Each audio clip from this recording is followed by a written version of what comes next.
Hello and welcome to my final project. For my project, I'm going to be doing research into the Egyptian Coptic Nalbinding, which is one of the ancestors of knitting. And in order to do so, I'm going to be learning not only how to do the stitch, but I'm going to be doing a historical recreation of what is called the Egyptian Coptic sock. As you can see, it looks a lot like knitting, but it's a quite different process, and I'm going to bring you along on my journey of learning what it is. Today I'm going to be doing my first real research into how Nalbinding works. Hello, sorry. Today is going to be my first real experience with Nalbinding. I'm going to be learning just basically how the stitch works, because unlike knitting, where you use two needles simultaneously, this one is just used with one regular, like, tapestry needle. And you're basically just working in a series of loops or knots using a finite amount of yarn. This is only about an arm's length. And you're continually adding on new pieces of yarn as you go, rather than just using the entire ball of yarn as you would with knitting. Today I'm going to be learning how to do the Coptic stitch. It is the basic stitch that was used for all of the early Israeli Egyptian Nalbinding, so I'm excited to get started and learn the process. I've begun what is going to be my foundation chain, or like the first chain that you work the rest of the piece off of. So in order to make each stitch, you go from underneath the loop and then underneath the working yarn as well. Pull all of your yarn through, and that gives you a new loop. You want to be careful to try to make all your loops the same size. Mine are not nearly perfect, but I'm just going to work with it since this was really my first attempt at this. Here's another one. If I'm doing this correctly, how we continue with our second row is you'll find where each of these loops intersect. So you can see this one here and this one connect. You go in from the left and behind, and you pull out another loop. So that's just going to connect, like create another set of interlocking loops, just like the first row. I'm just gonna do another one real quick. Maybe. And then you just continue that all the way across. Once we actually go and start making our pattern for the sock recreation, we're going to be going in the round, which means that we'll just be going in circles over and over again, and we'll just be continually going in the same direction. With the end of my third row, I've actually ran out of working yarn, and so I'm going to have to go in and add on a new piece of string. As I mentioned earlier, this process you can only use a small amount of thread because you have to pull through the entire working yarn each time you make a stitch. And because of that, we're just going to be constantly adding on new pieces of yarn. And so I just wanted to kind of show you the process that I go through in order to add on new yarn. It's of course going to be as difficult as possible. So you create the two knots with each side of the yarn, and then you're just going to pull them together, and they will keep tension on each other like that as you continue. Here is an update on how our first sample is going. I think the pattern's really starting to come out. As you can see, it looks a lot like knitting, the type of knitting that would be used on, say, a t-shirt, sweatshirt. I think for my next sample, I'm going to really focus on tension, or the size of each stitch, because if you remember from the sample that we're going to be trying to recreate, the stitches are a lot smaller than this, maybe 4 for every one that I have in here right now. So I think for my next practice, I'm going to focus on that. It's currently about 45 minutes since I first started, so this is a very time-intensive process. You have to make every stitch by hand, but quite rewarding. Alright, it's been about another 45 minutes and I've finished our second sample. As you can see, I was quite successful in getting a lot tighter tension throughout the piece, and I think it's a lot closer to where I want to be for our final project. I did start with a crochet base stitch, which did a great job at setting the size that I wish to continue throughout the piece. However, it's very stiff and doesn't allow a lot of movement, and so from there it tends to curve out as my stitches get a little bit bigger and not quite as tight. So when I do my final project, I think I'm going to go back to the classic Coptic base stitch in order to keep the looseness throughout the piece. I just found out another way that Nalbinding is quite different from knitting and crochet in that it is really hard to take apart. If I was to try to undo this, I would have to manually undo each and every knot. Where in crochet and knitting, for example, if you were to take your edge that you're working on and just grab your working yarn, you can individually just pull apart each knot just like that. It's super easy, super fast to go back and correct your mistakes.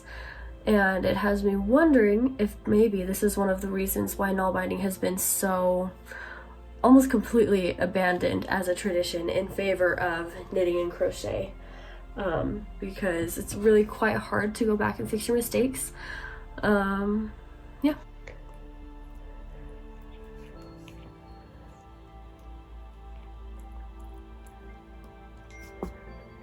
I figure at this point she's been popping in so often I may as well just introduce her. This is Sari, short for Sahara. She needs all the attention in the world, it seems, and is quite interested in yarn. Not in the way I am. She likes to pull my projects apart. So, wish me the best. Ready? Good job. I'm glad you made it. That would have been embarrassing. Oh, yep. There you go again. You ready? Ready? Hello. Although I know it's only been a few seconds for you, it's been about a month for me, I'll admit, since I've filmed my last video. But I have been practicing in the meantime. This is my latest practice piece. I finally figured out how to turn around without losing stitches, which is nice. But we have a major development. I have gotten the official materials that we're going to use in our final project. And that includes this wool yarn and these needles made from bone, and I believe this one's made of some sort of horn. I'm a little nervous because they're a lot bigger than I've been working with, so I think I'm not going to be able to get the stitches as tight. But maybe we're making a stocking. I mean, the Coptics were Christians, right? For this historical recreation, I'm going to be using a pattern made in cooperation with the Petrie Museum, based on a piece that they actually have there, one of the Coptic socks from ancient Egypt. Today is going to be my first attempt at following the pattern, so we'll let you know how that goes. Here's as far as I've gotten tonight. As I predicted, it's a little bit huge. I think it probably fits Sari better as a leg warmer than as anyone's sock. I've done some more practices. This is a little prototype for big toe, and I don't truly feel ready to start the final, but I'm running out of time, so we're starting that tonight. It's an hour and 2 tries later, and this is how much I have so far. I actually am really happy with the quality of the lines. It's a lot smaller, tighter than I knew I could knit it, so I'm really happy with how it's going so far. Another 15 minutes and I'm about to start the decreases, so we're going to start closing it up the top. I've just finished with the decreases. As you can see, it's all closed off at the top, and now the next work of business is to start on the rest of the toes. I've made it to the first decrease on this part. What we're going to be doing is we'll knit 3, skip 1, 3, skip 1 all the way around, and then we'll have 2 more rows where you just knit every single one, And then I believe after that we're gonna do every other for the top half, and then all of them around, and then every other around. So just finishing up for the night. It's been about 2.5, 3 hours. I've got both of the toes connected now, and about 1/2 inch from there. I think we're gonna need a good amount more, so we'll get on that tomorrow. I've been working for about another 2 hours today, and I have half, I think, about of this done. I need to double basically what I have right here before I'm finished with this step. I'm gaining a lot of respect for the people who relied on this technique to make full garments, because it is really hard on your hands. My wrist and especially my thumb are really sore, so that's great. I've just finished with this section of the sock. It is about 9:15 and I started at 5 today, so that just gives you an idea of how long this takes. The next section is going to be working around the part that goes up the ankle, so we'll be going on that tomorrow. It's the next day, and today we're going to be working on the ankle of the sock. Basically all this is going to be is a loop of 54 stitches, and after about 5 rows we're going to do a little tiny decrease. It's not really going to take it down by much, but kind of like bring it in for the ankle, and then we're just going to keep with that like width all the way around for as many rows as it takes to get it about this long. For the decrease, we're going to be doing 5 stitches, skipping 1, 5 more stitches, skipping 1, all the way around, and then after that we'll just do every single stitch until we have it at the length we want. I began working on the flap that's supposed to go down the back of the heel, but apparently I don't know what I'm doing, because if you can see, it's supposed to go, wow, that was terrible camera work, but it's supposed to go straight up from this line here, and instead it goes in several stitches on either side, so I'm gonna have to undo it and try again. I finished up the heel, and the next step is just to make like basically a strap that will go under my heel and connect all the parts, and then all that's left is to sew it all together, so I'm excited. In a bit of a new setting today, I'm back at home for the weekend, so I am working on this while I watch my brother play Terraria. It's a good time. I think I'm about 1/3 of the way done with this, so we're getting really close. One of the main things that I've been contemplating as I've been working on this project is like the reason why Nalbinding has been like almost completely abandoned. And one of the reasons that I can think of is that like in just this little piece of fabric, I have used 4 different lengths of thread. And it's kind of a constant battle between not using so much thread at once that it gets all tangled up and you have to like do a lot more work in order to use it, but also having to refasten additional lengths of thread every 10 minutes or so. So I think that is probably one of the reasons why it has been abandoned in favor of knitting, because with knitting you can just use one continual length of thread.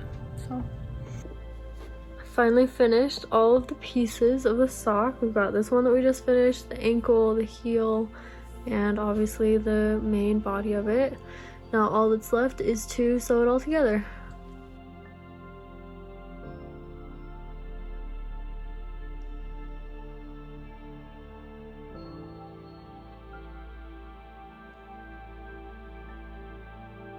I'm halfway through sewing the sock together, and I got it all turned inside out so that I could make sure that the seams were on the inside, and then I sewed it the wrong way, so the seams are still on the outside. So I am gonna take it apart and try again.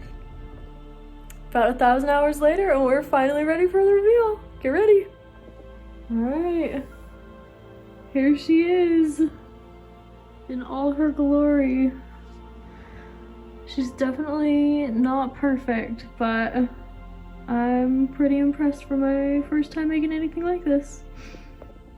This has been my Nalbinding project. I've learned a lot, not only about the process itself, but about the people who used it.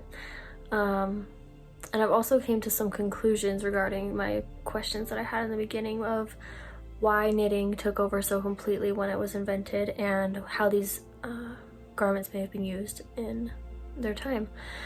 As for why knitting took over, I think there's a lot of pros and cons about both techniques. However, knitting is a lot faster and it uses a lot more limited range of motion, making it a lot easier on your hands. Additionally, it's a lot easier to undo if you make mistakes. However, Nalbinding is a lot easier to isolate your mistakes so that you don't accidentally create more in the attempt to fix it. So I think that just overall ease of use is probably one of the reasons that knitting took over so completely.